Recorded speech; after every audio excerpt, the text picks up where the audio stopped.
Amis vegan, bonjour! Bonjour et bienvenue dans À boire et à reboire. Aujourd'hui, je vous parle d'un vin qui m'a énormément séduit et qui est entouré de belles histoires. Oui, c'est quand même toujours plus sympa quand il y a des choses à raconter, quoi. Il s'agit d'un Côtes-du-Rhône village Plan de Dieu du domaine Calendal. C'est un tout petit domaine de 4 hectares et on y fait une seule cuvée, Calendal. Et du coup, t'es sûr de pas te tromper.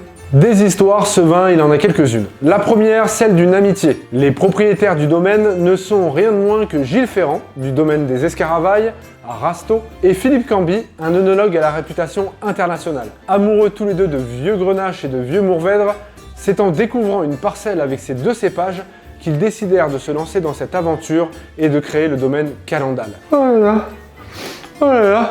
Attends, une histoire d'amitié, ça te fait pleurer? Ah bah oui, c'est tellement beau, une histoire d'amitié. Bah non, c'est les oignons, banane. Ça me fait chialer à chaque fois, ce truc.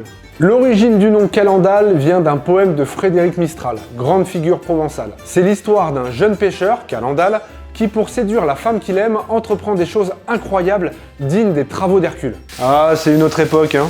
Aujourd'hui, t'as Tinder.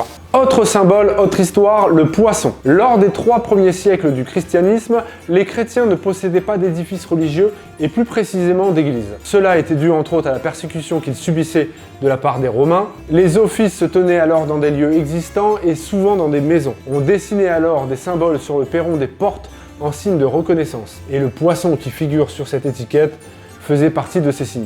Est-ce que tu pourrais raconter une autre histoire? Parce que là, je suis pas prêt. Calendal vient du languedocien qui veut dire appartient à Noël. En provençal, il devient Calendo et c'est un prénom que l'on donnait aux enfants nés le jour de Noël. C'est bon, je suis prêt.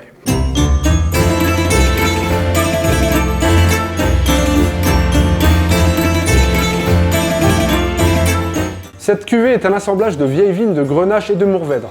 Le vin est élevé entre 12 et 14 mois en fût de chêne. Donc je me suis fait une petite entrecôte de bœuf avec des oignons et des champignons réduits au vinaigre de tomates séchées. C'est simple, mais ça fait plaisir. Alors voyons ça.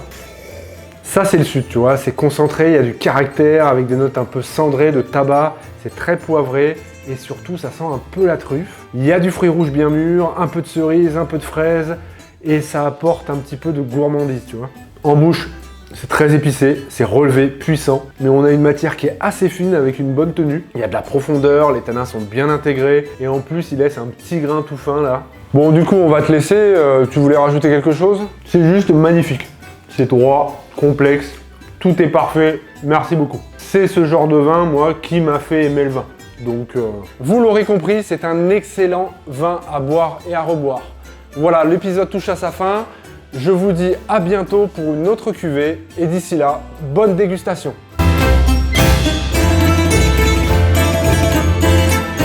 Eh, tu pourras m'en laisser un peu? Non, c'était pas au programme.